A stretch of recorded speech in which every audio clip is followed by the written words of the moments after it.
There you go.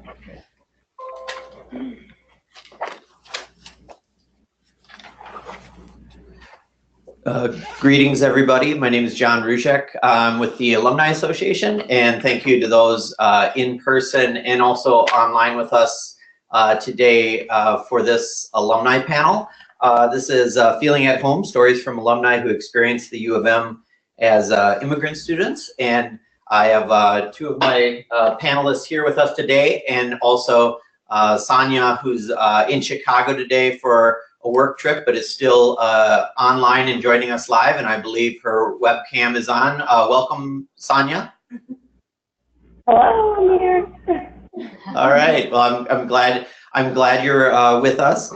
And so what I'm going to do is, so to my right is Cecilia Fung, who is has a bachelor's from 2014 from the Carlson School of Management, and is currently a senior consultant with West Monroe Partners. Welcome, Cecilia. Thank you. And to the other side of me is Paul Amla, who's actually a double degree holder from the U of M, bachelor's in 2003 from the College of Liberal Arts, and also a Master of Education in 2007 from the College of Education and Human Development, and he's the CEO of Amla International Translations. Welcome, Paul. Thank you. Yeah. And online with us, and also by webcam, is Sanja I'm gonna screw it up again. Obradovic, who's has her bachelor's in 2006 from the College of Liberal Arts, and is a client partner for, is it Infosys? That's correct. Thanks, John. All right. Well, welcome. So what I'll do is actually, Sanja, let's start it off with you. Just tell us a little about yourself, as far as where you grew up, how you came to the United States, and ultimately to the University of Minnesota. And we'll do this with the three panelists who are with us today. Sure. So I came from Bosnia, which is in Europe, Eastern Europe, and we moved here in '99 due to a war that happened there. My sister needed some medical help, and so we ended up coming here. Half of my life was there, and half of my life was here, or still is here. Went to high school here and decided to go to U of M, and it's been a great experience. All right, thank you. Cecilia, why don't you tell us about your background? Hello, my name is Cecilia Fung. So actually, my parents are immigrants. My dad is from Vietnam. He came over when the Vietnam War was happening, and so to escape that, he came to America. And then my mom came from China, so south of China, Guangzhou, actually. And then I was actually born here in California, so was there for probably 6 years of my life, and then my dad's family was actually in Minnesota, and so we moved to Minnesota to be closer to them. And yeah, have been here since. Went to school at the U and work here now. Yeah. Oh, Paul Amla. My middle name is M.Ed, which is part of something that we can discuss related to culture today. I'm twin born. And so just like you guys know, Kofi Annan, if somebody hear about Kofi, they should relate it to a particular day of the week, which is Friday. So my name is M.Ed, which means I'm a twin born. So nobody can just pick up that name. So I usually make a joke that I'm special. It's only designed for twins. So I came from Togo originally, which is West Africa. The official language is French. So most relatives live in France. My twin brother lives in Canada, for instance. I ended up here because of political situation in Togo. I think some on the news, we have some political unrest in Togo. And it's still ongoing. Hopefully things will settle soon. So I came here in 1995, resettled to Catholic charities. And so I went through the vetting system, which is pretty strong. And so I've been here since. This is the second home. I was very fortunate to stay with a wonderful family, a called host family, for years so before I moved on my own. So the transition was, I guess, smooth, given the system in place, and it's still strong. So that's how I end up in the US.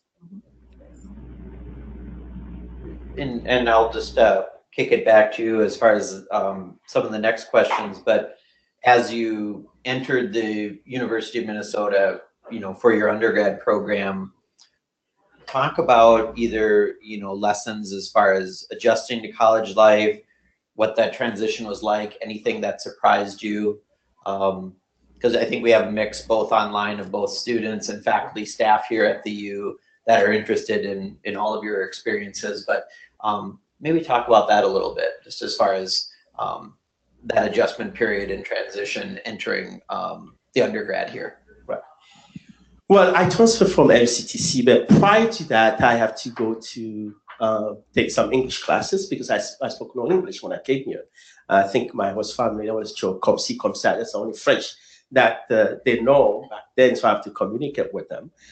So I go to ESL class. I think it's called ELM now. That was South Minneapolis. Then went to MCTC. Then did some paperwork to transfer to the U, and I was accepted as a student here. I was part of the leadership program at MCTC, Minneapolis Community Technical College, and so that was an easy transition for me to come to the U. And so I knew pretty much what I would like to study, and so I have some great advisor who can help me to make the right decision and get to the right class. So I while still working on my English, I was taking some real class, which is a great base. So you have to study twice harder, and it wasn't easy. But I think I have a little bit of support that I got later down the road. So for me, I think community college is a little bit different than University of Minnesota. Community college is more, I would say, a little bit family. You're too close to the professors, the instructors and things like that. You can sit at the office for 2 hours, and they have that time for you. But a U of M is a completely different whole ball game. Nobody has that time for you. You might be fortunate to have 15 minutes with your professor. So I was a little bit lost in the system. I was kind of finding myself a little bit, confused and lost. Who should I talk to? And sometimes it's not easy to make a friend quickly, especially if you don't, have an establishing relationship with the person before you come to the U.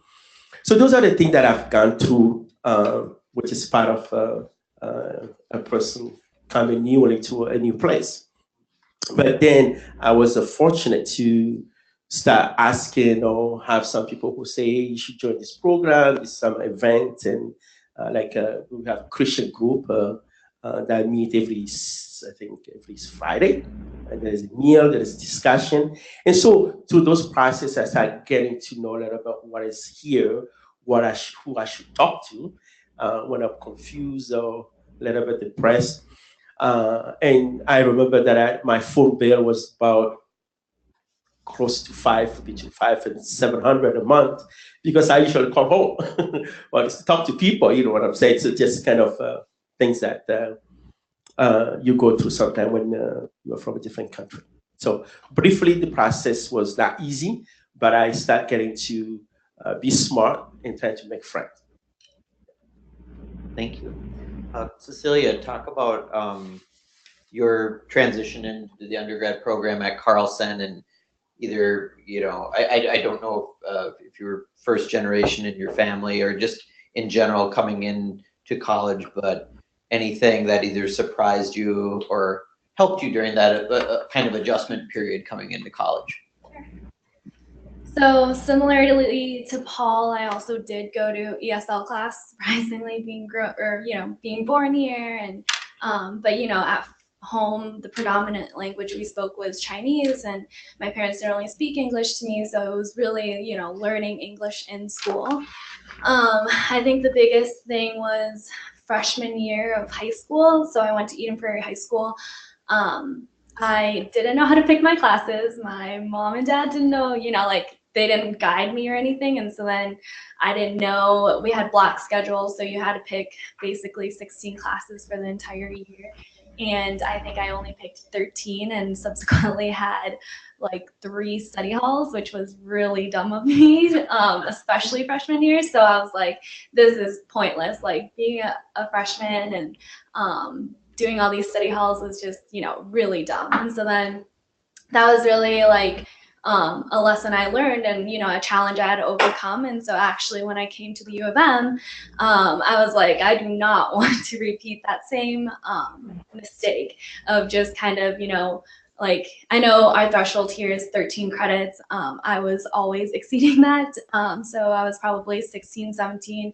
One semester I did 22, but I did have like A/B term classes. So it did balance out, but that was like with the job and stuff. And so it's just, I think I just came into college knowing it was a fresh slate and I could start over again. And so I did. And I was blessed to have really good advisors, actually. So I got admitted to CLA, not knowing that I fully wanted to do business until late my senior year. And then when I went or got into CLA, I, you know, looked up what classes I need to take to make that transition into Carlson. And I did all that and got accepted that spring of my freshman year, which I ended up transitioning to Carlson my sophomore year and had another great advisor there. And so honestly, you know, like that advisor is someone I've never had in my life where, you know, they knew the system in and out. They knew, you know, like for me, I expressed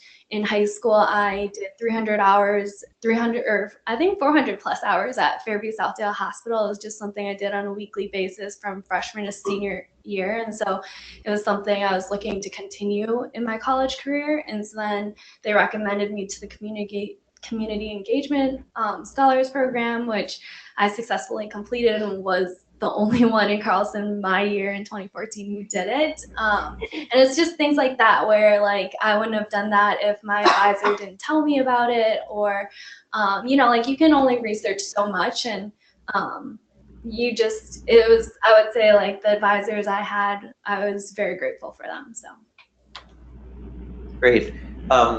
Sanja, talk a little bit about your experience entering the U and kind of reflecting in the same way that our other 2 panelists have.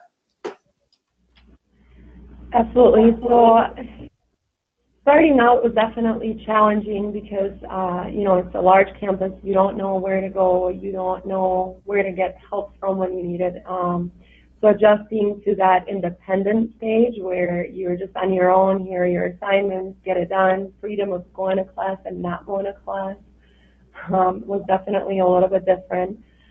However, that also taught me a valuable lesson of, you know, being there, coming on time, and definitely being able to keep up with work and school at the same time. So working a couple of jobs and at the same time studying and staying up all night to make sure that everything gets done so that I could get through those 4 years. Thank you very much.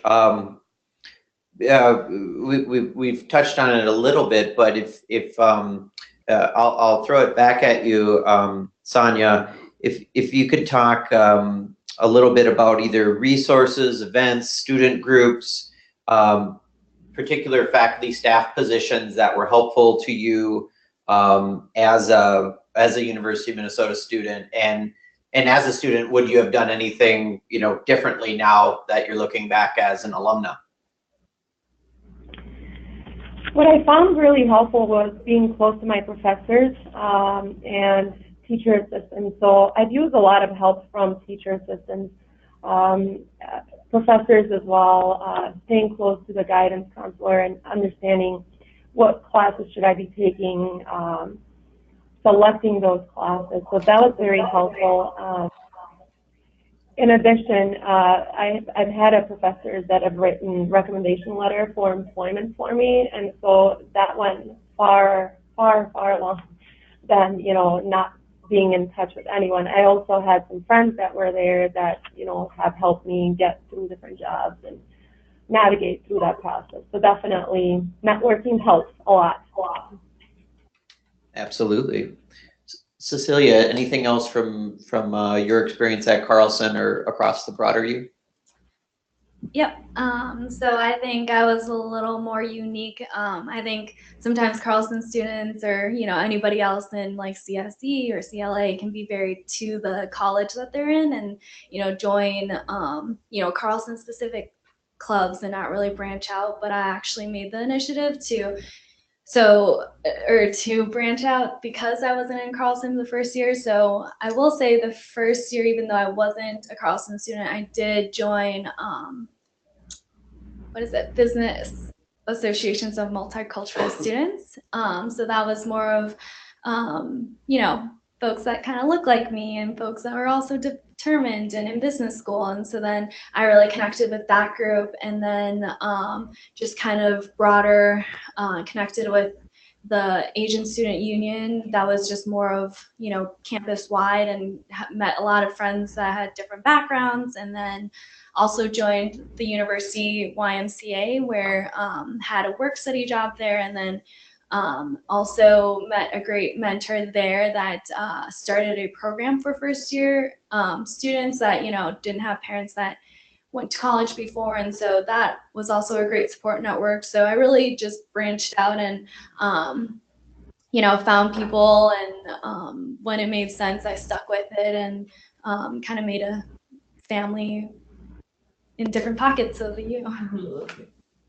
About making your networks and finding your communities in different interest areas, and also different or I guess I often see it's like, as far as it's both, you can really build a lot of great community within the collegiate unit or department you're in, but then like you were saying, there's a lot of other maybe U-wide units that you can tap into, and that can be of support as well. Paul, what about you? Anything else that the other panelists haven't covered? Sure. I did also YMCA, so it was very helpful to me. And also, I think there was I guess an organization called MIC or ICC. It's an International Classroom Connection. I think the office is here. You might have heard about it before. So they come and recruit some of the international students, or foreign students who speak other language. So to that program, we go to different school, K-12 school. We talk to them about culture. So we dress in our own, traditional clothes, and I think I've visited so many schools, that at least to 70 schools, different, not just in the Twin Cities, but also some up north. We travel with the bus together, go all the way, get hosted by families, stay overnight. I stayed with this family. I think the man is a doctor, the woman was a politician or something. It was a great conversation I had with them. So the next day we go to the school, we present to the student about culture and language differences. And through that, I've learned a lot from those K-12 students and some teachers who are very interested to talk to me. And so I encourage those students to learn French and African language. So some of them, we do some game and jokes, those kind of things. And one of the things I say that do not be shy to ask any questions. Some people wanted to touch my clothes and know how I feel and those kind of things. And so I think that was, it helped me to start getting to know Minnesota in different way that I would never have the chance to. So that's the only thing I want to add. Thank you. And actually, one of our colleagues, Steve Davis on the Alumni Association, I think this is just in recent months, but is starting some alumni engagement efforts with the University YMCA. So I think there'll be more coming out both from University YMCA and then also the Alumni Association.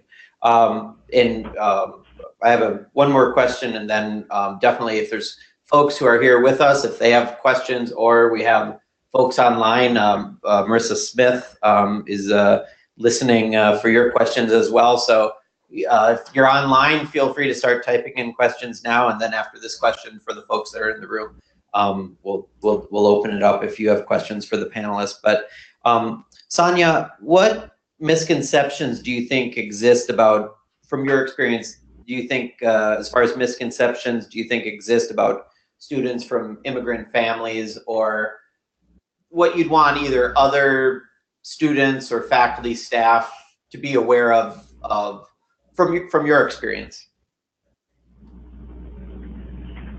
That's an interesting question. Definitely, depending on where those misconceptions are coming from, I think, within at least from my experience, there were misconceptions around that you finish high school and you just get married and you just forget the school, forget career and all that. And I don't think that's the point at all. I think that there's a lot of pressure, at least from my background, on completing education and staying in school and, doing well at work and at home. And really working hard to get to where you want to be. So that would be it from my perspective. Thank you. Cecilia, anything that you'd like to add? I don't know, this is probably super general, but just like maybe potentially that they're not good enough.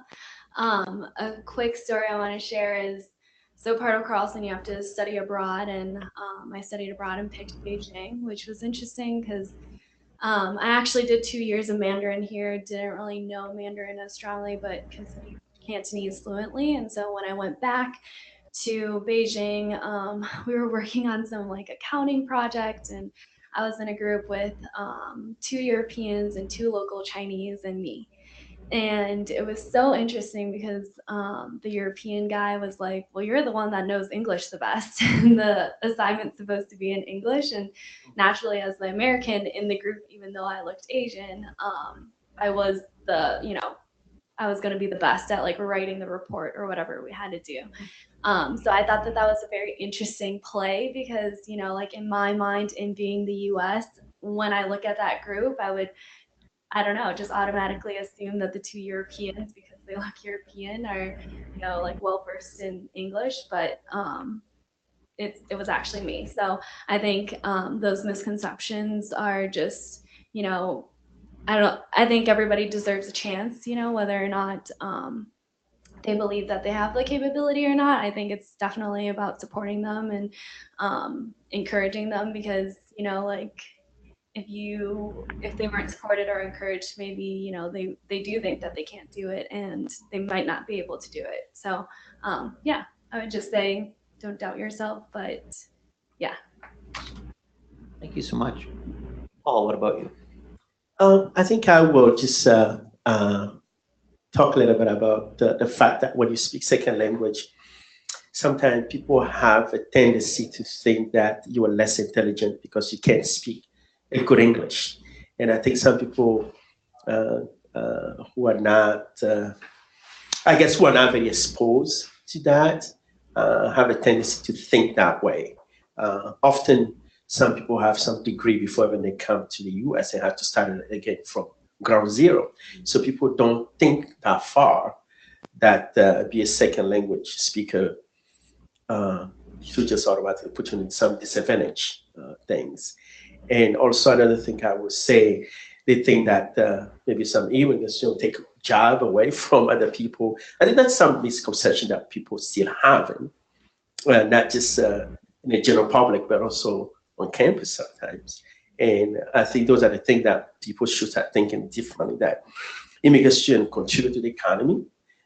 They pay taxes, they go shopping, they do a lot of other stuff that was probably a plus. I would think that some students would travel to another country because they met somebody from China or from Togo to travel to do a Peace Corps or something like that. So I think the emphasis should be a little bit that what this person has that I can learn from. That should be the focus, not to say, oh, maybe he doesn't speak well or those things like that. So. Thank you. And Marissa has a question from online. Yeah, so one of our attendees listening online has the question, as an employer of a number of immigrant and international students, what is one thing you want all student employers to know? So I think this person works on campus and works with students who are from immigrant families, and in supporting those students, she's asking what advice you might have for her in her role.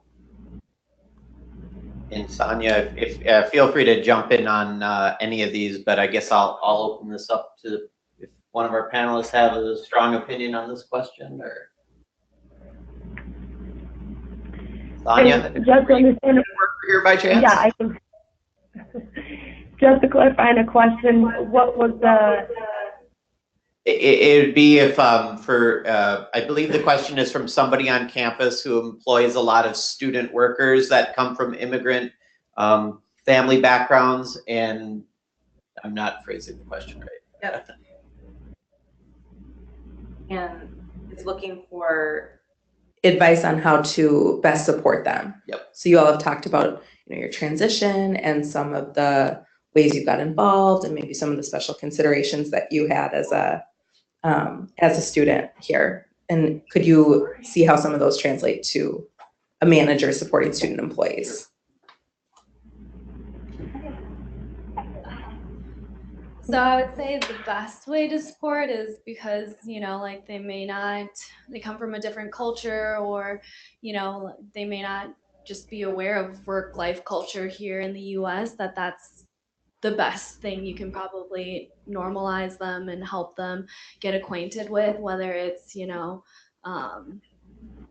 I have no idea, but like it's like punching in your time. Like we punch in our time when we start, and we punch in our time when we end. Like, and you know, like there's no question about, you know, did you work the 5 hours or not? It's honor system, and that's just part of the culture here. Not, you know, I need you when you come in to say hi, or, you know, I would say just more or less the cultural norms around it, and normalizing them, that, you know, how to be professional in a work setting is probably the best you can help them, and kind of help foster them as they continue to grow their career outside of the university.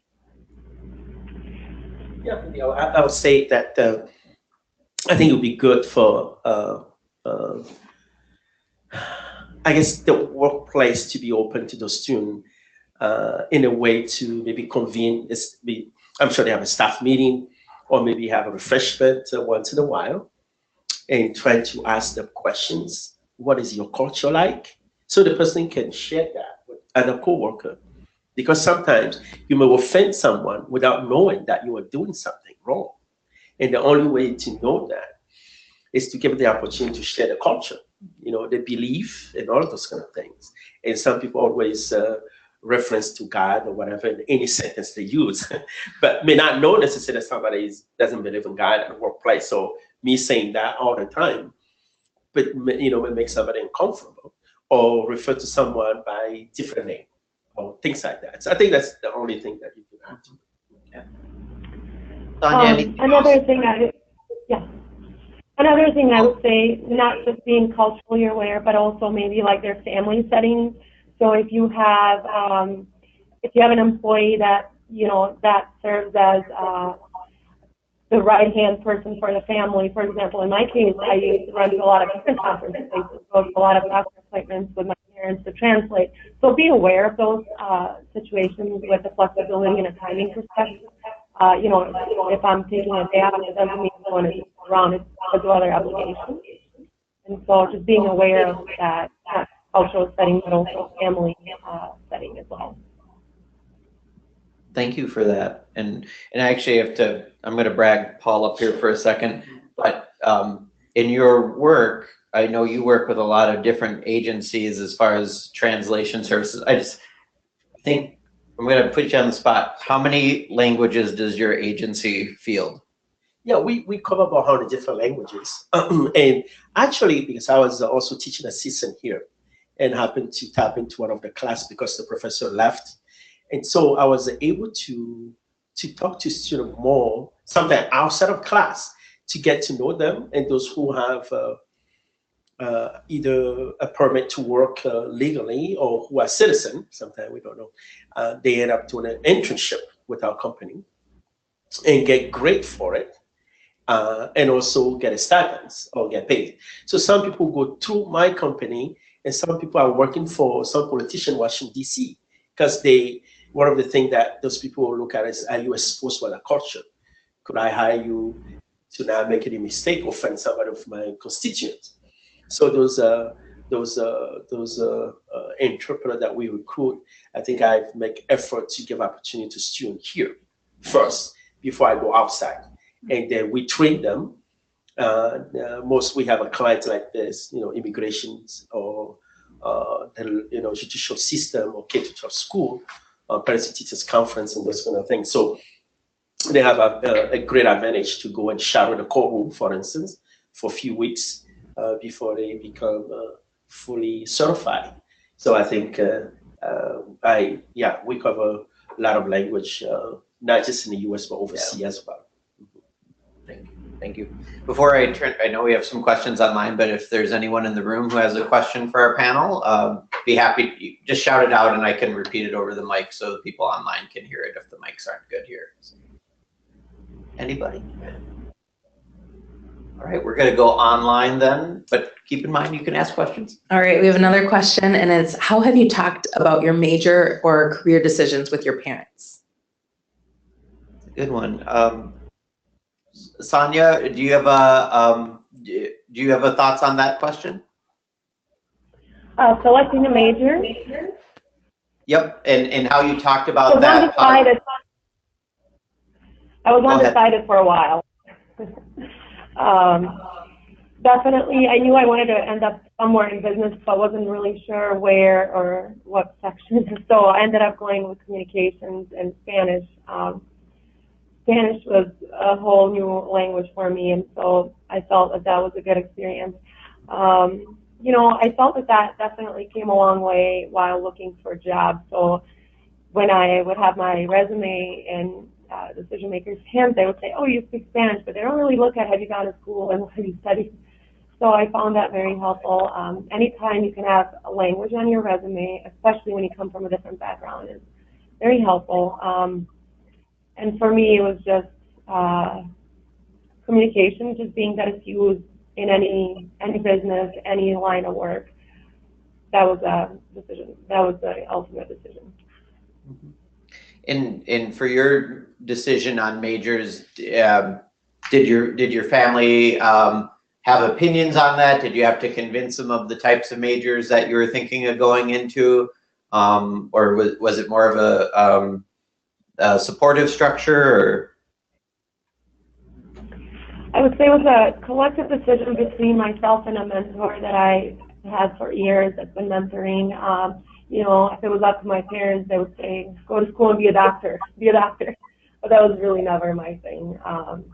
So it was definitely between, the counselor, some of the teachers I've had, and then a mentor as well. Sure. And I don't regret it at all. Do you have any opinions on that question from online? Nothing too big, but I would say my mom was always very supportive of what I wanted to do. I would say similarly, of course, who wouldn't want a doctor or a lawyer as their, daughter, but she knew, she didn't want to push me in any certain direction because, that's going to be my life, working 40 plus hours in this job. And if it was her decision to push me into being a doctor and that wasn't my thing, I would just be unsatisfied, and I'm sure I probably would look or turn somewhere else to kind of get that passion fulfilled. And so I think her being so supportive and kind of hands-off was almost made myself more, conscientious of, is this what I'm really passionate about? And made me think more about, what makes or what's meaningful to me and what career path do I want to choose. Sure. And Paul, I know you have support systems and family all over the world, but when you were, especially maybe thinking of when you came into the College of Liberal Arts, walk us through kind of your thought process as far as picking a major and, maybe who you relied on for advice or feedback on that. Sure. Well, both my parents are educators. So my mom is a retired. My dad passed away when I was younger. I'm sure if my dad was still alive, he probably weighted my decision a lot because but I think one of the most important things is my family want us to all have a degree. college degree. So that's one of the main things. And so second, I have a brothers who also are have college degree. So I talk to them and feel them and see what they're thinking and so on and so forth. And so certainly they have some opinion about it, and but they were very encouraging about what I want to do, why, So I just have to tell them exactly that I have a passion for this degree, and say that this is why ABC that I'm taking those classes and so on and so forth. So they just want me to succeed and be able to handle the course and not being overwhelmed, and also working full time and going to the school at the same time, because that's the only balance that I want to make sure that I'm aware of how much I can do and how much work I can do at the same time. So, but I do talk to some relatives and friends who are also overseas and have some opinion about it. And I think everybody was really encouraging of my path. So, any questions from folks in the room? We're out of questions online, so if you still have questions online, feel free to put them in. Anything, anyone in the room? All right, well, maybe we'll move to kind of wrap it up here, but going to just a very broad question, and I'll start with Paul. Just in general, whether it's for students or fellow alums, like I always like to ask this question, like kind of the best piece of career advice you could give someone. Let's say best piece of career advice for a current undergrad student or graduate student, but maybe think an undergrad mindset. The best piece of career advice you'd share with someone who's a current undergrad student here. Sure. I think I was fortunate to have a mentor, and who happened to the presidency of a downtown council, and that really helped me a lot to look at not just college life, but see how you can network with the big shot. Let's use that term. And so one of the things, we go to watch some baseball. Baseball is not my thing that much, but just be with him and with some of his buddies and who also are, have a higher position. It was just good for me because I get to talk to them. I get to network with some of them. And so I think the mental things help you a lot and also give you a chance to compete outside of the college life. That's one of the best advice that I can give anyone. And also be able to attend some international events and networking events, those kind of things, because you may not know who are there at the time that you attend those events. I always go to happy hours with either a colleague or from some happy hours these days online. You can tap into any happy hours. And I think some Chamber of Commerce, those kind of things are very resourceful. And once you start attending those things, and people are laid back and they can share experience with you, how they end up succeeding, if they're businessmen or all of that kind of thing. And also I end up doing what's called a discussion group, which is a French one. I think some people may already know about it. Every Saturday there's a French conversation group that takes place at by MCTC campus, Café Royal. So I end up using that a lot to not only to get to know other people who comes from other country, but also people who are here who want to learn French. And in return, they offer me sometimes contract, or sometimes they offer me some of the opportunity that I would not have known. And so I think those little things sometimes put you in some kind of a good spot to start, kind of networking and see how you can take your chance to, how far you can take your chance to. Thank you, Paul. Cecilia, what's your best piece of career advice? I would say be curious. So for me, it's just, I'm even doing it now in consulting. Is every new project I'm on, I'm in a different industry or on a different client. And so every time it's just, okay, putting back that hat on and kind of, learning from the beginning and being an expert by the end. And so I think it's just constantly asking questions. And I know, coming to college is kind of a big thing, and especially picking a major. And so, I went on a bunch of coffee dates with professionals and kind of, pick their brain about what they what they do, and kind of, put myself in that position. Is that something I would want to do?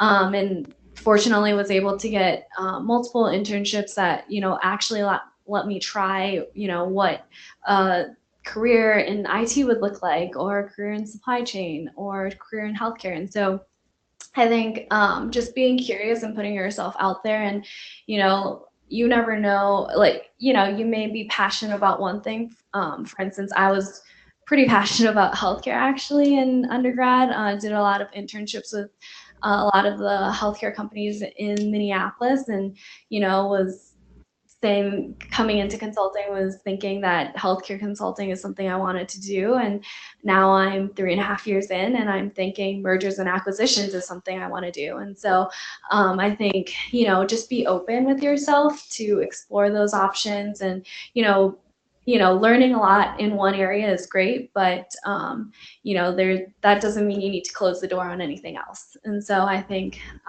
like I said, be curious and kind of explore your path. And,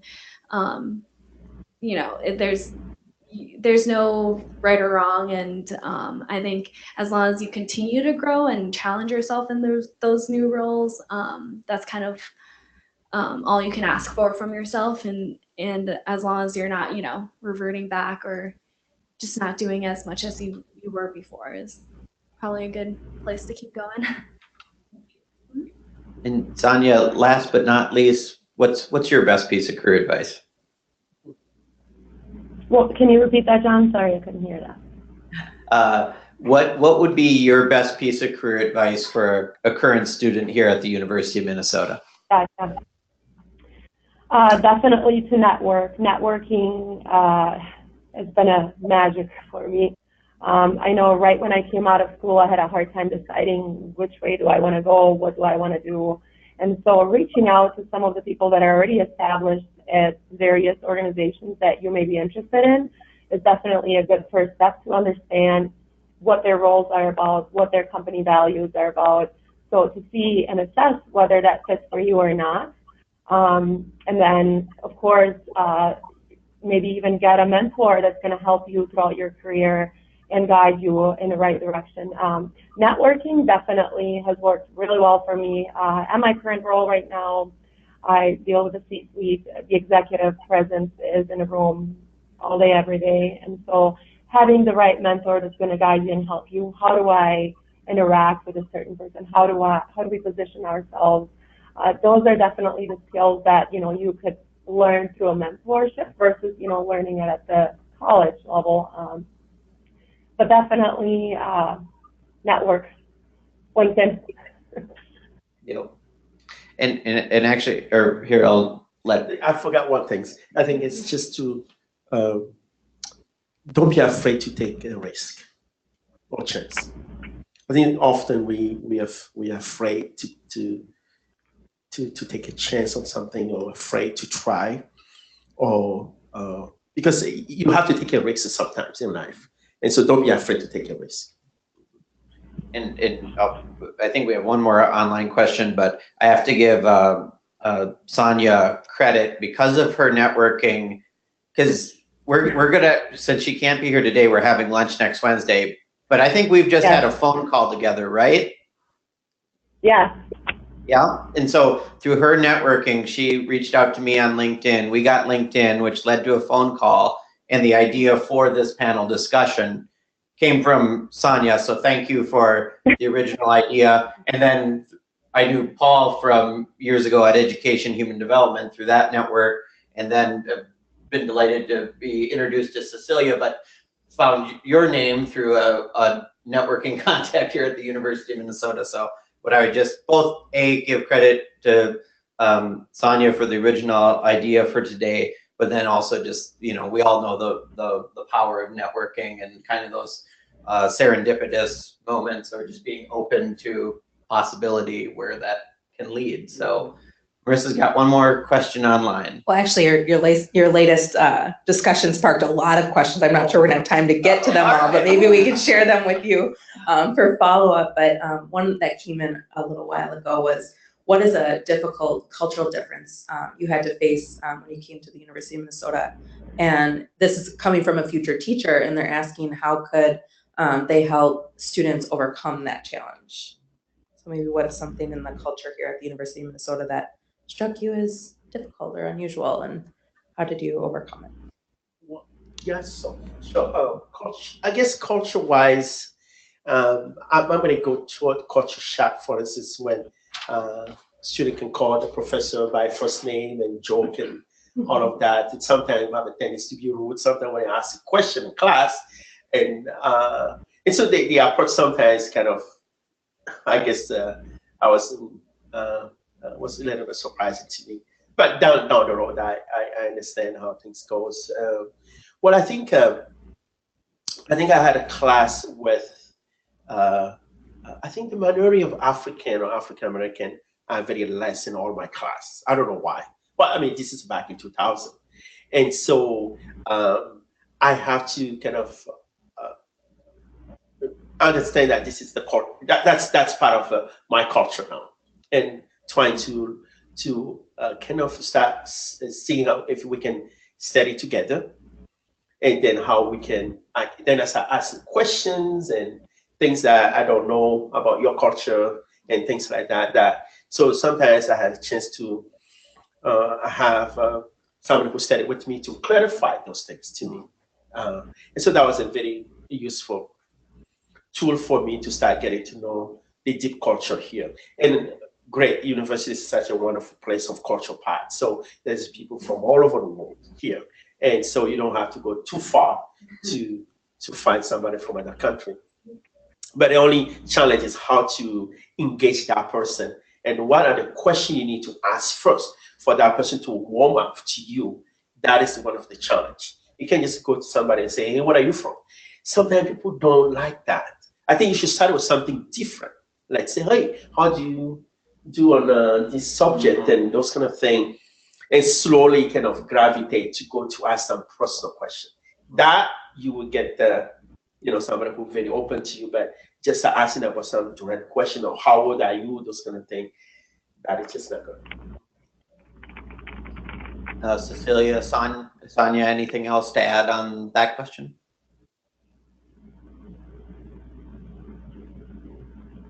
Yeah, and I would just say, as far as echoing Paul, as far as having worked in student affairs on the graduate side for a few years, is maybe where I've seen either mistakes made or just as far as I think sometimes staff can lump in students together, like the experience of African American students is the exact as African students, either, those that are here as international students or students from immigrant families, and they just lump them all together.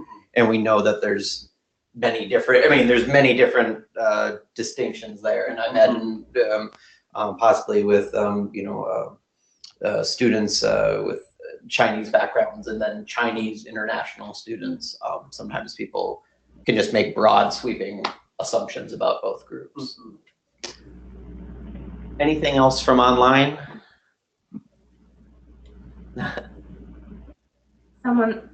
Someone's wondering about your advice for a student who's feeling some burnout, who's feeling tired. What advice do you have for them? No, I think just step out, play music, some music that you love from your home country or from somewhere. And I did not know, because I love soccer, but most importantly, football, American football. That was maybe 10 years after I've been here, because I've been here for 23 years now. And I realized that before the game, they play some specific music to some of the athletes to get them power, being in it. And I think that when I was burned out, I think I played music.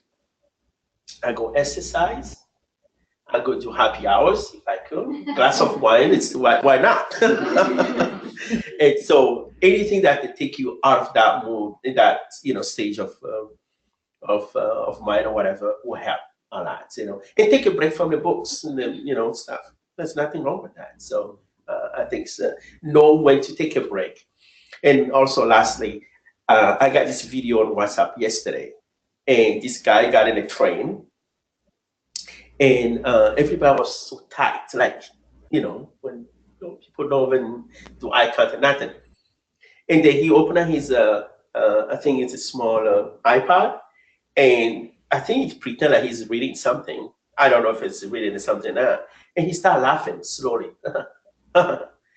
And all of a sudden, he laughed for like 10 minutes. And the whole train, everybody started laughing with him. So I think some video like that will completely get you out of your... Sanja, anything from your experience as far as advice for students as far as dealing with burnout while they're in their studies? Yoga, lots of yoga. You can party too if you want.